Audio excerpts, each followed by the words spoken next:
Hello and welcome to Red Watch TV, your window into some of the world's most oppressive regimes. Today, we're diving into a bizarre tale from North Korea, where the regime tried to harness the power of TikTok influencers to boost its image, only to see the plan implode in spectacular fashion.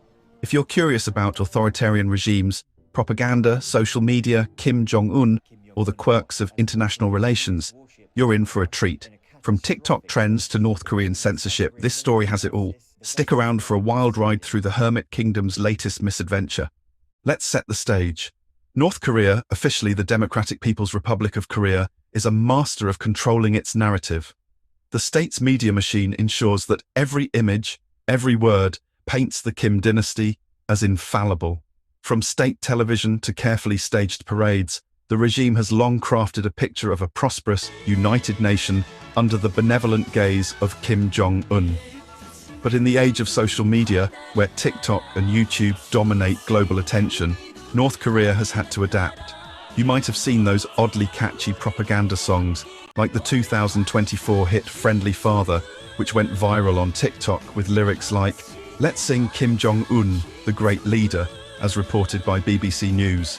Western Gen Z users danced to the synthy beat, some joking it outshone Taylor Swift's latest album, oblivious to the song's glorification of a leader who's vowed to thoroughly annihilate the US. This brings us to April 2025, when North Korea decided to up the ante. They hosted the Pyongyang International Marathon, an event meant to showcase the country's openness. According to Deseret News, they invited 200 international competitors. But here's the kicker. Only 10% were actual athletes. The other 90%?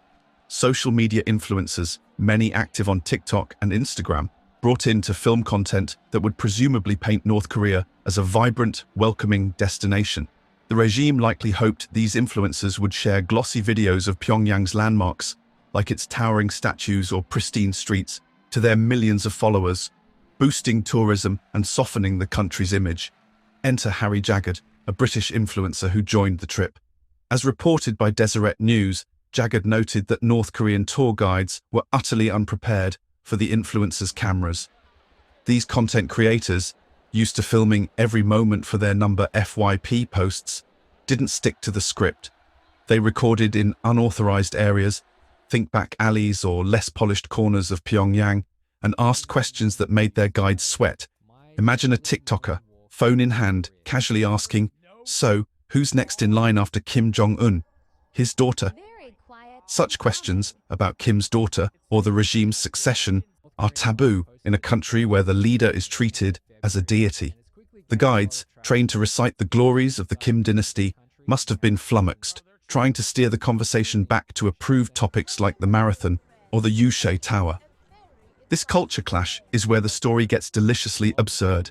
Picture a North Korean official expecting a curated propaganda video, instead watching an influencer's vlog titled "Exploring the Real North Korea," with footage of a less-than-perfect street or a candid question about Kim's family.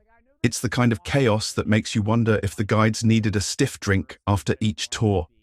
The influencer's behavior disrupted the tightly choreographed rhythm of North Korea's tours, which are designed to show only the regime's best face. As a result, the experiment was a flop. North Korea swiftly suspended all visits and cancelled hundreds of visas, not just for influencers, but also for Chinese and Russian tourists, citing national interest, per Deseret News. Even Koryo Tours, a travel agency operating in North Korea for 32 years, faced cancellations, highlighting the scale of the backlash. Why did this happen? North Korea likely saw influencers as a golden ticket to modernize their propaganda. Tourism is big business for the regime. NK News reported they earned up to $175 million from Chinese tourists in 2019 alone.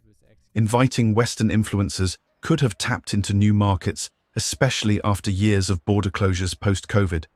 But the regime underestimated the unpredictability of social media stars.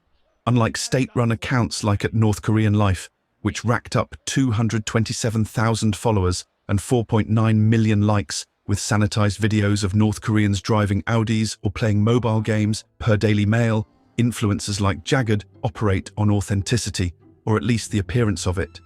Their followers expect unfiltered content, not staged propaganda, and that's where things went off the rails. The fallout is telling. An ex-post by @P. Kalyaniemi on May 23, 2025, noted, North Korea is allowing TikTok influencers into the country to produce propaganda in a highly controlled environment. Naturally, the regime's spokesperson praises the great leader, but the irony is that the influencers didn't play along. Ex-post. Some of Jagad's footage even made it to CNN, likely showing a side of North Korea the regime didn't want exposed. This incident echoes past attempts, like the 2023 North Korean Life account, which sparked skepticism for its overly polished portrayal of life in the Democratic People's Republic of Korea, as noted by Business Insider. South Korea, ever vigilant, has banned similar propaganda content, like the Friendly Father video, under its National Security Act, per NPR.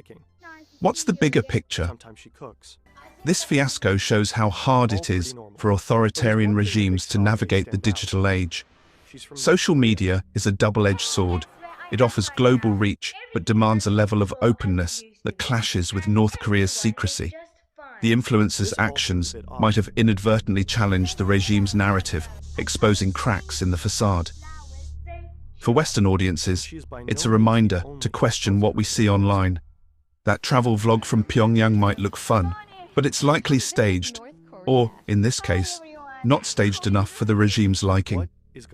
Let's speculate on some outcomes most might not consider. First, North Korea could pivot to stricter vetting, only inviting influencers who agree to follow a script, though that risks losing the authenticity that makes influencer content appealing. Alternatively, they might lean harder into state-run accounts, avoiding foreign visitors altogether. There's also a chance this incident could spark a niche trend: extreme travel vlogs to North Korea, where influencers chase clout by pushing boundaries, potentially escalating tensions. On the flip side, some viewers might see these videos and think North Korea isn't so bad, falling for the propaganda despite the chaos. This could lead to polarized online debates, with some calling out the regime's tactics and others romanticizing the DPRK. Another angle is the impact on the influencers themselves. Did they realize they were pawns in a propaganda game? Their followers might now question their credibility, wondering if they were complicit or naive. And what about the economic ripple effects? North Korea's tourism industry, already fragile, could take a hit if they keep closing borders, losing out on millions in revenue.